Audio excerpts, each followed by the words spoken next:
Here's the latest update on our own candidate in the New York 23rd special election.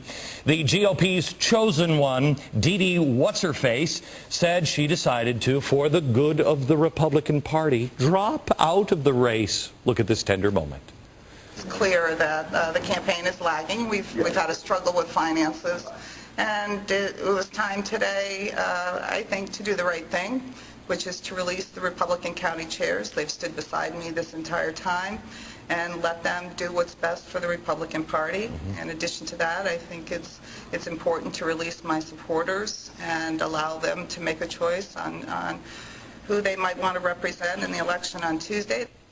I mean, I feel like I'm watching, like, the Prince of Egypt. Let my people go. Then, just mere hours later, this selfless martyr, who wants nothing but the best for the Republican Party, came out and endorsed the Democrat.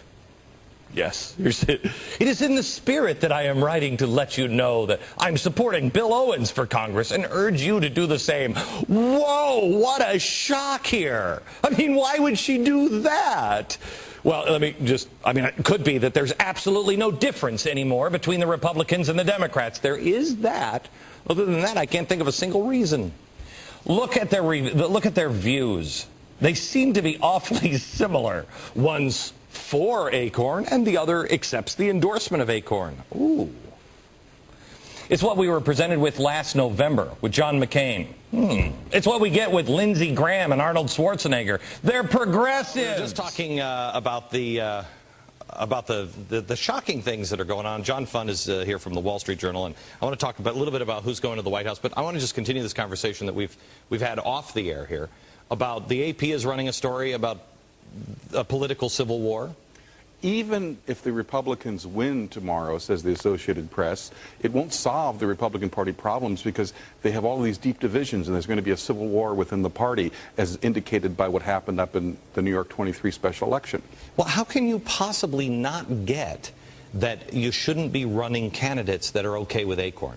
How can you not get that you shouldn't be running people who are in for big spending programs? Well, I think the Republican Party leadership finally did get that message because all of the money dried up. Dede Scozzafava, the working families backed Republican, couldn't get any money. So the Republican leadership basically pulled the plug on her. And then you had people like Sarah Palin come in. They led the field. Then you had people like Fred Thompson come in. You had people like Tim Pawlenty come in. And then you had some other candidates who stood on the sidelines. You know, it's amazing to me that they don't understand. There's a revolution happening already, and it's an Obama revolution. He's got all these revolutionary Marxists in his White House. The people are just responding. Glenn, what I have long since concluded, having spent time in Washington, is, you know, our political leaders are actually followers. The only question is they sometimes don't know where to go. You know, there's the story of the politician who's up in his office and he looks down, there's a parade there, and he says, those are my people. I must get in front of them and lead them.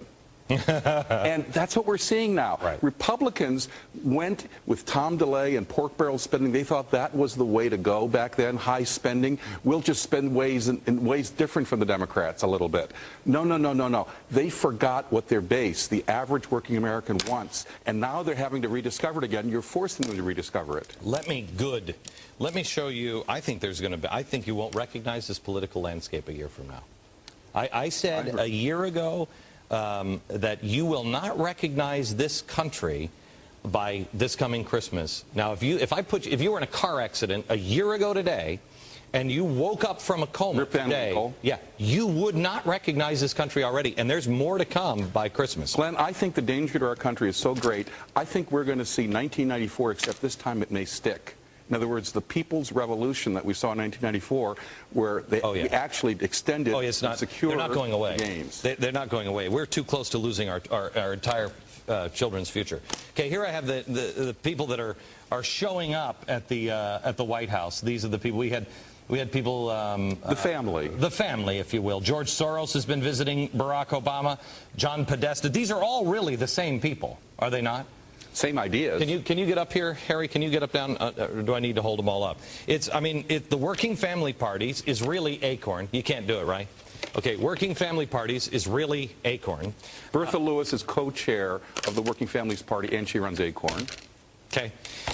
You have SEIU, which is really ACORN in the working. They often share the same office space. Exactly right. They're the single biggest contributor to ACORN. George Soros funds all of these groups. George Soros and John Podesta. Bill Clinton's former chief of staff, he runs the think tank for all the left-wing. And for George Soros. Yes. Right?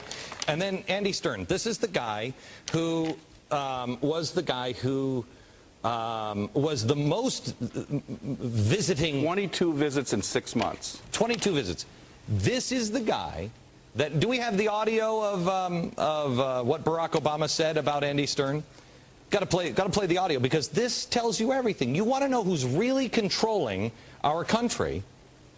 It's this guy. Politico.com, which is a moderate publication, says Andy Stern practically lives at the White House. That's amazing. Okay, do we have the audio? Do we have it? Okay, I'm sorry. When I go off script, they're like, Glenn, you've got like 600 different things. Okay, so this is really what I think America is rejecting. They're not really rejecting this guy. Very likable. Yeah, if this guy was just by himself and he was like, hey, I'm a president, I'm in there, and I'm listening to you. Remember, he won campaigning as a moderate. I'm not going to raise your taxes one thin dime. He was right. It's going to be millions of dimes. Right, and it's not, but it's not just this guy. Americans don't mind voting for somebody, even if it's somebody they're like, okay, well, it ended up being wrong. They don't mind that. What they were told, but they wouldn't listen. What they have a problem with is they voted actually for these guys. This guy is really, honestly, he's just the front man, is he not? Some people tried to tell America what was in Fibber McGee's closet, you know, all the things that would tumble out, Pandora's box. They didn't want to listen because they were so mad at Bush and the economy tanked, and people were very scared. Well, they got change. They just didn't bargain for this kind of change. Okay, let me show you this SEIU clip real quick.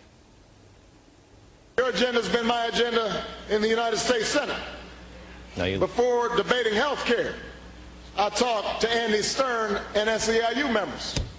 Before immigration debates took place in Washington, I talked with Alcia Medina and SEIU members. Okay, stop. Before. All right, stop. Let me ask you this. You have SEIU, is ACORN, SEIU, same office space, which is this. This is the party the Republican that just got out. It was endorsed by the working family.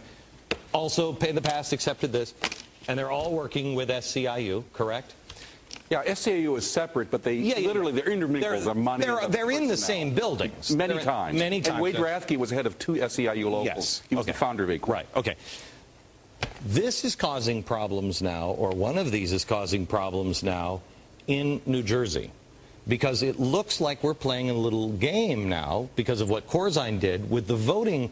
You no longer have to, no excuse absentee voting. Right. You can vote absentee, you can mail it in, and the number of absentee voters has exploded. There are already more absentee votes cast in New Jersey than in the presidential year, when you normally have a much higher turnout. Right. And here's what's happened. 3,000 of those absentee votes that came in, the signatures don't match. So what's the Democratic Party do? It writes to the Secretary of State and says, you should count them anyway. You should allow them to be provisional ballots.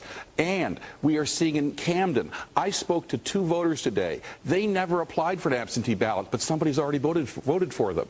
People are going door to door in parts of Camden with Hispanics that don't have very much knowledge of English, and they're saying, we have a new way for you to vote, la nueva forma de votar. Just fill out these papers. Do they? I heard that just outside of Camden, in a hospital, they're going into hospitals. That's in Essex County, East Orange Hospital, where people who have had ties with ACORN going in with ballots. New Jersey allows you to actually carry ballots for somebody else, deliver them, have them filled out or assisted, and then deliver them to the election facility. That's why it's an invitation to fraud. America, that's Washington, you better listen up, and you better listen up.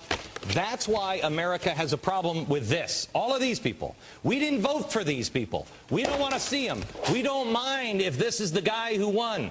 We don't mind, but we voted for that guy, not this. And get out of our way. When ACORN was exposed through voter registration fraud and those videos with the pimps and the prostitutes, we saw the tip of the iceberg, because ACORN are the people who do the dirty work for all these other groups. They do the really bad stuff, but the other groups endorse it and finance it and help it, and they're part of it. John Fund, Wall Street Journal, thank you very much.